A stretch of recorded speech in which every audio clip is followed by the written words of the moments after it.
जंगलों में फिल्म बना रहे थे, हीरो बन रहे हो। बनावटी शेर शीशे के बाहर से ऐसे ऐसे हाथ हिलाकर शेर के बच्चे को दूध पिलाने का मतलब जानते हैं क्या इससे तात्पर्य होता है?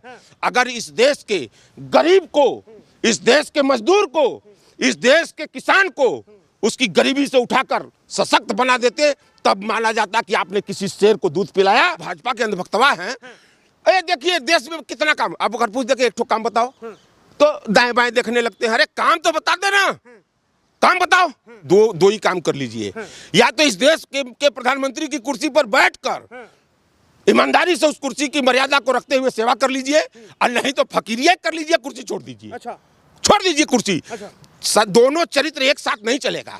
नमस्कार, आप देख रहे हैं DS4 और मैं हूं आपके साथ विनायक कुमार। देखिए, नई दिल्ली रेलवे स्टेशन पे भगदड़ हो गई। उसके बाद जो है भारतीय जनता पार्टी के मंत्री पहुंचते हैं और अफसोस जताते हैं, लेकिन ठीक जो है अब 2 हफ्ते बाद वहां पर राहुल गांधी पहुंच गए और उन्होंने जो है अब कह दिया है साफ तौर पे कि सरकार को चुनौती देंगे कि इतनी बड़ी भगदड़ कैसे हो गई। और वहीं पर देश के प्रधानमंत्री जो है जंगल सफारी कर रहे हैं। अब इन तमाम मुद्दों को लेकर बातचीत करने के लिए इस वक्त हमारे साथ बनारस वाले उपाध्याय जी हैं, जुड़ेंगे, बातचीत करेंगे। उपाध्याय जी, विपक्ष बार बार मणिपुर ही क्यों चला जाता है? मोदी जी गुजरात चले गए, जंगल सफारी कर रहे हैं। गुजरात की भी बात कर ले यार।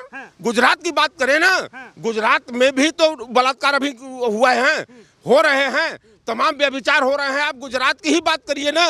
गुजरात में कौन सा है आप वो कर रहे हैं? सिर्फ हिंदू मुस्लिम ही खुराक है भाजपा की, और उसी खुराक के बल पर ये सिर्फ सत्ता और कुर्सी की राजनीति कर रहे हैं। 2 समुदायों को की टकराहट करा के देश को लड़ाकर, इनका इस देश के विकास से कोई लेना देना नहीं है। मोदी जी का कोई लेना देना नहीं है। अगर मोदी जी जिस कुर्सी पर तीसरी बार बैठे हैं, भारतवर्ष का लोकतंत्र इस विश्व का सबसे बड़ा लोकतंत्र है, और उस लोकतांत्रिक देश के वो तीसरी बार प्रधानमंत्री बने हैं। लेकिन ईमानदारी से आप बता दीजिए कि मोदी जी हमारे देश की अर्थव्यवस्था कहाँ जा रही है उस पर कभी चिंतन करते हैं बैठकर? कभी उन्होंने किया? अभी देखा है आपने कि शेयर मार्केट की स्थिति अभी तक के इतिहास की सबसे बुरी स्थिति में पहुंची है। जितने 94 लाख करोड़ रुपए डूब गए, तो भाई मोदी 94 लाख करोड़ डूब गए तो किसके डूब गए? आम करदाताओं के डूब गए बेचारे। हमारे आप जैसे जनता को, उसको मोदी जी को क्या फर्क पड़ता है? वो तो खा रहे हैं, मस्त हैं, टोपी लगा के शेर से खेलना। और वो एक बात बताइए, बेचैन क्यों हो रहे हैं? अरे 18 घंटे काम करते देश के प्रधानमंत्री, हो सकता है ना वापस आ जाए।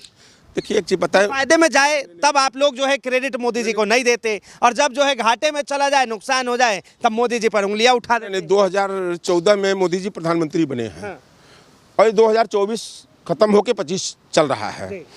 आप बता दीजिए कि इनके कार्यकाल में मुनाफे का कौन सा सौदा इस देश का हुआ? हमको बताइए ना। एक उदाहरण हमको अगर कोई प्रस्तुत कर दे, जिम्मेदारी से इस बात को कह रहा हूं। आप 50 बार भेष बदल के बहुरूपियों की तरह, कभी कनाडा, कभी अमेरिका, कभी जापान, कभी रूस, कभी चाइना दौड़ रहे हैं। हमको बताइए ना कि इतना आपने बहुरूपियों की तरह भेष बदला, इतना विदेश गए, कितने विदेश से कंपनियां हैं आई काम करने? एक कंपनी का कोई नाम बताए? कोई कौन सा देश यहाँ धन इन्वेस्ट कर रहा है? मोदी जी की नीतियों से देखिए, आपकी मीडिया जो बिकी हुई मीडिया आपने यहाँ पाल रखा है इस समय, वह आपका गुणगान यही करती हैं। विदेश के लोग बेवकूफ नहीं हो। बार बार आप लोग जो है मोदी जी से सबूत मांगते रहेंगे। अरे कह तो दिया कि देश का बेटा हूं, देश के लिए काम करूंगा। मतलब इसके पहले जो प्रधानमंत्री की कुर्सी पर बैठे वो देश के बेटे नहीं थे? नहीं, वो देश के बेटे नहीं थे। जहां पर 1947 में जब देश आजाद, कौन सा प्रधानमंत्री ऐसा हुआ जो शेर के बच्चों को दूध पिलाए? बनावटी शेर शीशे के बाहर से ऐसे ऐसे हाथ हिलाकर, अरे वो सीना, वो कलेजा, वो दूरदर्शिता। आपने कहा ना, तो नेहरू से सीखे, ये इंदिरा से सीखे। शेर के बच्चे को दूध पिलाने का मतलब जानते हैं क्या इससे तात्पर्य होता है? अगर इस देश के गरीब को, इस देश के मजदूर को, इस देश के किसान को उसकी गरीबी से उठाकर सशक्त बना देते, तब माना जाता कि आपने किसी शेर को दूध पिलाया। और वो खड़ा है, कह रहे हैं कि शेर हैं, शर्म आती है जब ये शब्द यूज होता है। अरे आप शेर मत बनो मोदी जी, इंसान बन जाओ यार, और इंसान के दुख दर्द को समझ लो, यह देश आपको हाथ पे उठा लेगा। लेकिन आप तो सिर्फ 24 घंटा अंबानी, अडानी का उत्थान कैसे हो, इसी में व्यस्त हो आप। देश का बंटाधार हो जाए, देश की अर्थव्यवस्था खत्म हो जाए।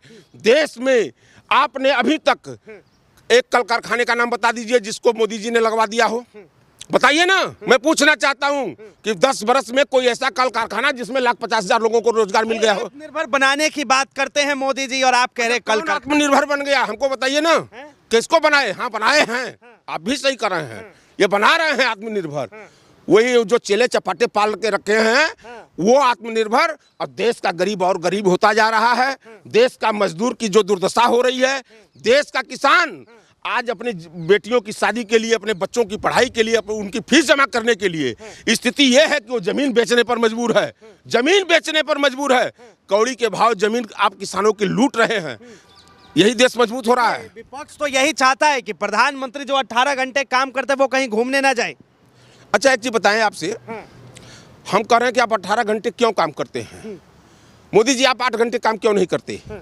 आप 4 घंटे काम करिए, लेकिन पॉजिटिव काम करिए, पॉजिटिव काम करिए। 18 घंटे का जिडोरा अंधभक्त जो आपके पीटते हैं पागलों की तरह, ये साबित करना चाहते हैं कि 18 घंटा, तो इससे ये कि एक नकारा व्यक्ति इस कुर्सी पर बैठा है जो 18 घंटे काम करने के बाद भी अगर इस देश की अर्थव्यवस्था डूब रही है, इस देश में त्राह त्राह मची हुई है, इस देश में नौकरी नहीं मिल रही है, बेरोजगार दौड़ा दौड़ा के पीटे जा रहे हैं अगर नौकरी मांगने के नाम पर जा रहे हैं, तो कहाँ 18 घंटा आपका काम है? कहाँ है? तो मोदी जी ने आपको जवाब दिया था ना, कहा था ना कि भाई हम तो फकीर आदमी हैं। अरे नहीं, फकीर आदमी है तो मोदी जी दो ही काम कर लीजिए। या तो इस देश के प्रधानमंत्री की कुर्सी पर बैठकर ईमानदारी से उस कुर्सी की मर्यादा को रखते हुए सेवा कर लीजिए, और नहीं तो फकीरियत कर लीजिए, कुर्सी छोड़ दीजिए। अच्छा। छोड़ दीजिए कुर्सी। अच्छा। दोनों चरित्र एक साथ नहीं चलेगा, नहीं चलेगा। अगर 47 के बाद यह देश आजाद होता है, 52 में सरकार बनती है, कुछ नहीं था, जहां सुई तक नहीं बनती थी, वो यही देश था। अगर किसी ने ईमानदारी से इस देश के लिए काम किया, 24 घंटे मेहनत करके, अपने दिमाग का उपयोग करके, सबके सहयोग को लेकर, जवाहरलाल नेहरू की जैसी सोच रखिए, तब यह देश विकसित होगा। तब इस देश में जैसे सोच नहीं रखी, मोदी जैसे सोच, अगर सोच, मोदी के सामने जो है कई बड़े बड़े सूरमा नतमस्तक हो गए। कहाँ देखा नहीं आप? हमने जो देखा वो शायद आप जैसे मीडिया वाले नजर नहीं देख पाई। अच्छा। अभी हमने देखा कि अभी अमेरिका गए थे, इनको बगल में खड़ा कराकर ट्रंप कर रहे थे, पता नहीं को, जिसको कुछ है पता नहीं कि इंग्लिश में क्या बोल रहा है, कितना अपमान कर रहा है। मैं तो सैल्यूट करता हूं छोटे से देश यूक्रेन के राष्ट्रपति को। अच्छा। आंख में आंख डालकर उसने बात तो किया है। आपको जानकारी होनी चाहिए इस चीज की, कम से कम अपने देश के अस्मिता की जहां बात आए, अपने देश की मर्यादा की जहां बात आए, वहां करेंगे दांत निपोर कर कि अपने पक्ष को रखेंगे। आप कलेजा अगर रखना है, कहना है ना कि कलेजेदार बनते हैं, जुट्ठे इनके अंधभक्त कहते हैं। कौन को कई इंची सीना? 56 इंची। अरे महाराज, महिला थी इंदिरा गांधी जी, महिला थी, लेकिन उन्होंने वो कलेजा दिखलाया था। तो कलेजा रखना है तो इंदिरा की तरह रखो। आप छोड़िए, जो प्रधानमंत्री मोदी जी ने कर दिया वो कोई और नहीं कर सकता। तो कमावा तो बताइए, काम बताइए ना। अरे कितना काम गिनवाएंगे दिन रात? अरे मैं तो यही आप भी अंधभक्तों की तरह मत। मैं तो सवाल कर रहा हूँ। मैं अंधभक्तों की तरह आप बात मत करिए। विपक्ष तो सिर्फ मोदी जी से जो है सबूते मांगते। सेम स्थिति यही अंधभक्तों की होती है। क्यों कहते हैं? सवाल पूछ लो तो। नहीं, वो कहते हैं जो भाजपा के अंधभक्तवा हैं, अरे देखिए देश में कितना काम, आप अगर पूछ दे एक ठो काम बताओ तो दाएं बाएं देखने लगते हैं। अरे काम तो बता देना, काम बताओ कि 10 बार, तीसरी बार तुम प्रधानमंत्री बन गए। एक सवाल है, विपक्ष के नेता है राहुल गांधी, वो मोदी जी को क्यों नहीं जगाते हैं? मोदी जी अगर रास्ते से भटक जाते तो राहुल गांधी हाथ पकड़ के क्यों नहीं ले आते? 24 घंटा राहुल जी, मोदी जी या तो मंदबुद्धि हैं, या तो इनका दिमाग काम नहीं करता है, या तो इनके पास कोई पॉलिटिकल सोच समझ, सामाजिक सोच समझ नहीं है। इतनी बेहतरीन व्यवस्था जो कांग्रेस ने सजा कर संवार कर बना कर रखा था, तमाम सरकारी तंत्रों को जुटाया था, उसको एक एक को बेचकर प्राइवेटेशन कर रहे हो, बेच रहे हो, प्राइवेट ले जा रहे हो, और तुम्हारा नियंत्रण तो किसी चीज पर ही नहीं गया है। तुम्हारा इसलिए कि सारा नियंत्रण का अधिकार तो तुमने दे दिया अडानी और अंबानी को रेलवे बेच दिया, आपने गेल बेच दिया, भेल बेच दिया, हवाई जहाजें बेच दी, तो सरकार का नियंत्रण कहाँ रह गया है? तुम तो बेच दिए हो। तुम्हारा तो ये सब जो है विपक्ष का नाम है ऐसे। एक बात बताइए, आपके नेता विदेश घूमने जाए और मोदी जी जो है जंगल सफारी कर ले तो विपक्ष के पेट में दर्द। हमको विदेश जाने से एतराज हमने नहीं जताया है, आप जान लीजिए कि विदेश जाने से तो क्यों एतराज। पहले विपक्ष के नेता के शंभू शिकारी बने मोदी? नहीं तो शंभू शिकारी क्यों नहीं बने हैं? ही के दल का वहाँ राज्यपाल थे मलिक साहब, उन्होंने इतना बड़ा बयान दिया, महाराज डूब मरना चाहिए, और तुम जाकर उत्तराखंड के जंगलों में फिल्म बना रहे थे, हीरो बन रहे हो। हाँ, इसीलिए मोदी जी से देखिए, मोदी जी तो एक ऐसे व्यक्ति इस देश के प्रधानमंत्री के तौर पे देखिए, सबसे बड़ी चीज महत्वपूर्ण बात क्या है कि मोदी जी पर्सनली जीवन में चाहे जो करें, लेकिन जिस कुर्सी पर आज मोदी जी बैठे हुए हैं, भारतवर्ष के सबसे सर्वोच्च कुर्सी है, उस कुर्सी की अपनी मर्यादा है। मोदी जी को याद रखना चाहिए कि हमारे पहले भी इस कुर्सी पर लोग बैठे थे, हमारे बाद भी इस कुर्सी पर लोग बैठेंगे, लेकिन उस कुर्सी की मर्यादा को इतना मत बिगाड़ दें, न गिरा दें कि ताकि आगामी जो, चूंकि सत्ता न किसी की के साथ जिंदगी भर रही है न रहेगी, लेकिन आगामी बैठे तो कम से कम वो मर्यादा के साथ बैठ सके कि हम भारतवर्ष के सबसे बड़े लोकतांत्रिक देश के प्रधानमंत्री हैं। मोदी जी, उस कुर्सी का ख्याल रखिए, उस पद का ख्याल रखिए आप। और फोटो मत खिंचवाइए। अरे फोटो आपको, अरे इंसानों के साथ खिंचवाइए यार, इंसानों के साथ खिंचवाने में शर्म क्यों आती है? संघ वालों को हमको नहीं समझ में आता है। अच्छा। ये संघ वाले जो हैं 24 घंटा। विपक्ष का कोई नेता ऐसा है जो शेर के बच्चों को दूध पिला सके? अच्छा ये पहले बताइए, पहले मैं मानव हूँ, मानव इस प्रजाति एक ऐसी प्रजाति है कि जिसके ऊपर सारे सृष्टि के दुनिया के जीव जंतुओं की जिम्मेदारी मानव के साथ साथ है। हमारी जिम्मेदारी है कि हम सबको यहाँ पर सुरक्षित अपने देश में रखें, चाहे वो जीव जंतु हो चाहे मानव। तो पहले मानव प्रजाति को जिंदा रख लो, उसके बाद सारी प्रजातियां अपने आप मानव जिंदा रख लेगा। पहले मानव को जिंदा रखो, मानवता को जिंदा रखो। यहाँ के इंसानियत को तुम मार रहे हो, हिंदू मुसलमान कर रहे हो 24 घंटे। वो मंदिर में एक तो मस्जिद थी, वो मस्जिद में उस मंदिर, अरे ये देश, यही देश का स्वाद है, इस खूबसूरत देश का यही स्वाद है। यह वो देश है जहां वसुधैव कुटुंबकम की बात होती है, सर्वधर्म और सर्व समाज की बात होती है।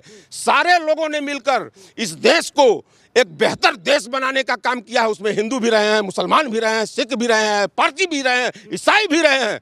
और आप 24 घंटा नफरत बो रहे हो मोदी जी।